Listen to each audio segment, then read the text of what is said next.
2, 1. 7 things you probably didn't know you need to know. I'm Jamie East, and this is the Smart 7. Good morning, everybody. It's Wednesday, the 11th of January, and it's National Milk Day. And a big happy birthday to Jamie Vardy, Arthur Scargill, Cody Simpson, and Louisa Johnson. The government has finally come up with a great way to resolve the strike action that's been paralysing the country. They've decided to ban it altogether. Well, not entirely, but the new bill would enforce minimum service levels for the public sector during industrial action. It means some public sector workers would be required to work during a strike. It's led to unions slamming the anti-strike legislation and threatening legal action. But Business Secretary Grant Shapps is standing firm with the plan and presented it in the House of Commons on Tuesday. This is a common sense approach, and we're not the first to follow it. The legislation will bring us in line with modern European countries like France and Spain, and unlike other countries, we are not proposing banning those strikes, but we do need to know that unions will be held to account. Labour Deputy Leader Angela Rayner was having none of it. She hit back at Shapps and criticised the bill. His sacking nurses bill, an outright attack on the fundamental freedom of British working people. Whilst the government fans the flames of the fallout with unions by proposing anti-strike laws, the industrial action continues. Ambulance workers are set to walk out on Wednesday, as well as teachers in Scotland, and Lib Dem leader Sir Ed Davey says it's disappointing the government isn't making any real progress. The government should have acted before, and we're seeing patients and passengers disrupted and seeing this chaos because the government haven't got a grip of the issue. But there may be some light at the end of the tunnel, as Kevin Courtney from the National Education Union, the NEU, suggests things are looking up. Well, kind of. You know, there's starting to be a shift in mood music, isn't there? And I think, though, that the only reason there's that shift in mood music is because of the prospect of more industrial action. The UK could become the first country to send Western tanks to Ukraine in what would be a major stepping up of international support. The reports come as 2 British aid workers are still missing in Ukraine's eastern Donetsk region. Supplying full battle tanks will go against the previously accepted view that it would escalate tensions with Russia, and former Prime Minister of Ukraine Petro Poroshenko welcomed the reports. This is vital that during the winter-spring offensive operation, tank is the instrument for the Ukrainian offense on the east and on the south. But on Tuesday night, the Russian mercenary Wagner Group declared they'd taken the town of Solidar, which would be the first major Russian victory since last summer. Meanwhile, the EU and NATO signed a joint declaration to strengthen their partnership to counter Russia's war on Ukraine.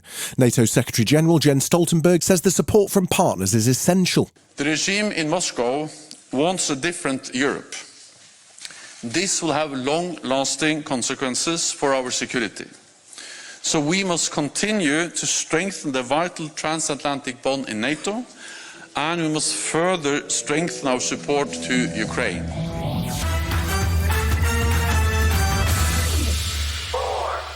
3, 2, 1... We had liftoff, but that was about it. The first ever satellite mission launched from UK soil has failed spectacularly.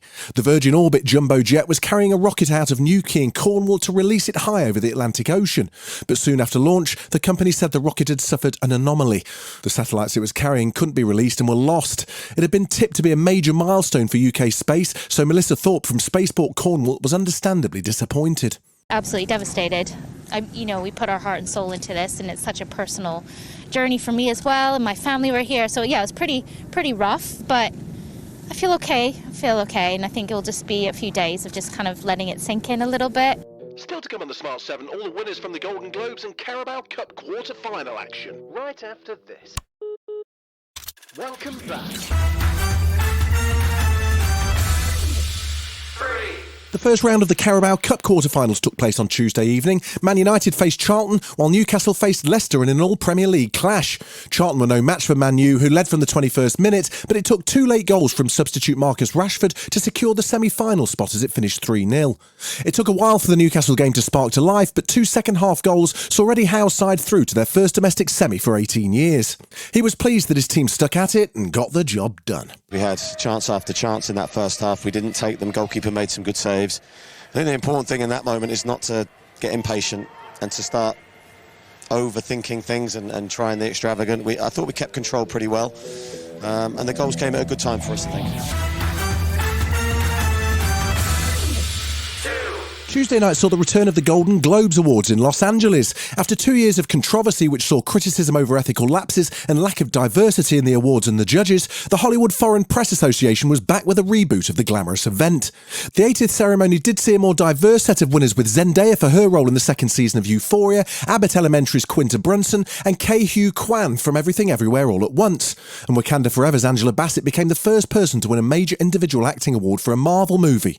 But the big winners on the night were Steven Spielberg, who took Best Director and Best Film Award for his semi-autobiographical film The Fabelmans, and The Banshees of Inisherin, who took home Best Film, Musical or Comedy. But the award for Best Speech of the night has to go to Jennifer Coolidge, who made White Lotus director Mike White cry. And here she is. I just want you all to know that I had such big dreams and expectations as a younger person, but what happened was that, they get sort of fizzled by life or whatever, and I thought I was going to be Queen of Monaco, even though someone else did it, but I had these giant ideas. Mike White, you have given me hope you've given me a new beginning. Even this is the end, because you did kill me off, but it doesn't matter, because even if this is the end, you sort of changed my life in a million different ways, and my neighbors are speaking to me, things like that. Our obsession with 80s-era TV shows is here to stay, as Welcome to Chippendales hits our screens. The surprisingly dark drama follows the story of the founder of the male striptease club and all the murderous mayhem that goes along with it. Kumar Nanjiani stars as Soman Banerjee, an Indian immigrant who changes his name to Steve and comes up with the idea of a male strip show for women while working at a gas station. The 8-part series drops on Disney Plus tonight. I'm going to start my own business. A strip club for women. Is this some kind of joke? Not at all. I mean, do you like looking at naked dudes? I have something to tell you, Paul. Women get horny. Welcome to Chippendales! This has been The Smart 7. Wherever you're listening, do us a favour and hit the follow button. We'll be back tomorrow at 7 a.m. Have a great day. Written, produced and published by Daft Doris.